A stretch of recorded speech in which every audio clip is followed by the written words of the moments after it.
So let me try to give this book a rating out of 5 stars.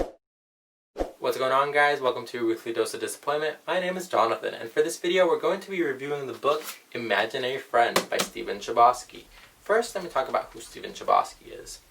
Why does it sound like I'm saying his name wrong? Chbosky is the author that also wrote Perks of Being a Wallflower. These books are very different just looks-wise, but also substance-wise. This book is a very coming-of-age book. I want to say I probably read this in like my freshman year of high school. It's a very freshman year of high school type of book, something around that time, but we're not talking about that book today. I just wanted to let you know, maybe you have seen that movie, Perks of Being a Wallflower is now on Netflix, or maybe you read that book, just so that you know who the author of this thick little boy is.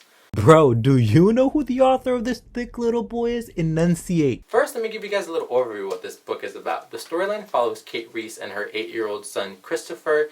They first leave an abusive relationship behind and they move to Pennsylvania. Christopher is not very smart, so he is bullied at his new school. One day, Kate Reese is late to pick up her son, and Christopher wanders off into the woods. Christopher eventually gets lost in the woods for about 6 days. Kate does everything she can to try to find her son. She gets the police involved, but she has no luck until Mary Catherine, which is a teenager, finds him outside of the woods while she was driving. Mary Catherine, after she comes into play, the book has more of this very slight undertone of religion. Doesn't bother me, but it may be something that bothers you. After Christopher is found, the police ask him how it was that he was able to find his way. Christopher lets the police know that it was with the help of this imaginary friend of a nice man. After he comes out of the woods, Christopher is very different. He has this gift now. He's now very intelligent, and his imaginary friend now guides him from what's right and also from what's wrong. Well, duh. The imaginary friend also tells him something scary. Imaginary friend tells him that the world is going to be poisoned and death is going to come upon unless Christopher builds a treehouse in the woods before Christmas Day. So Christopher and his friends do end up building this treehouse, and this treehouse is a portal to a parallel universe of all the evil and everything that's going on in the world. It's a parallel universe of the exact same town that they live in, but Christopher inside of this parallel town does see what the evil entity is, and with the help of David Olson, which is another boy that years and years and years ago was also guided into this woods for the same mission, David Olson helps Christopher realize who the real evil entity is. At the end of this book, around the last 200 pages, the book has a very heavy undertone of religion. So if that's something that's going to bother you, I would not recommend reading this book. So now that I gave you guys a little overview, let's actually get into my review. Firstly, I want to let you guys know that this is the first horror novel I've ever read, so I don't have much to compare it to. But what I do want to say is that if you're planning on ever reading horror and are a little scared that a book might be too scary, this is a very good book to start with, because it was never too scary that I couldn't flip to the next page or anything like that. It wasn't necessarily scary at all. The only thing that truly felt a little scary to me was that it talked about this evil and this entity almost as a pandemic, and for obvious reasons with our current situation, you would know why that's a little scary for me. Why did I laugh? That's not funny. But secondly, this book is incredibly easy to read. I really love that. I never felt like I needed to reread anything or Google anything. It all was very straightforward. It used very simple language. It felt very, very simple to read. I do want to say that this book has a lot of triggers, so I don't feel comfortable recommending this book, because this book does talk about abusive relationships, it does talk about sexual assault, and most importantly, it's so obvious, you can't ignore this. In the last 200 pages, it's heavily references religion. So if that's going to be a problem for you, I can't recommend this book. My reasoning why that is a problem, I don't have an issue with it being about religion. I just wasn't expecting that from Chbosky, and I wasn't expecting that even from this book. It doesn't seem like it's going in that direction.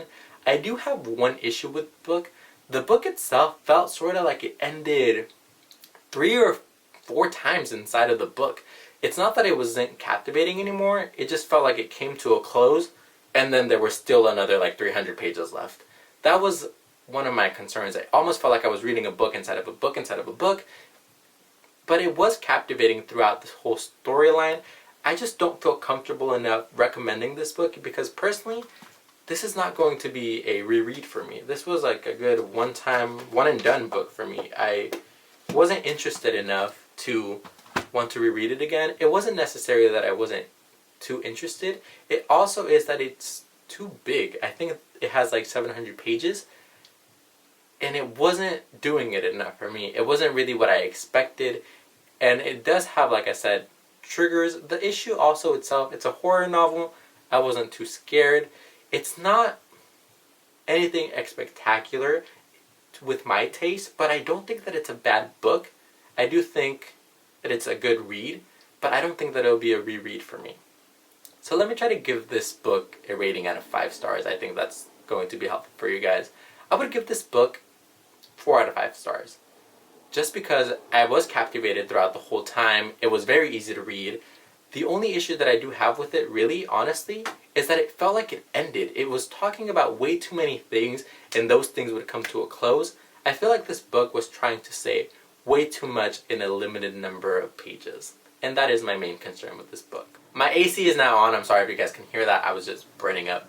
Let me be the one to tell you guys, I know I'm probably not the perfect candidate to do a book review, but I love Stephen Chbosky, and I did enjoy this book, so I just wanted to give it a little review and share my thoughts on it.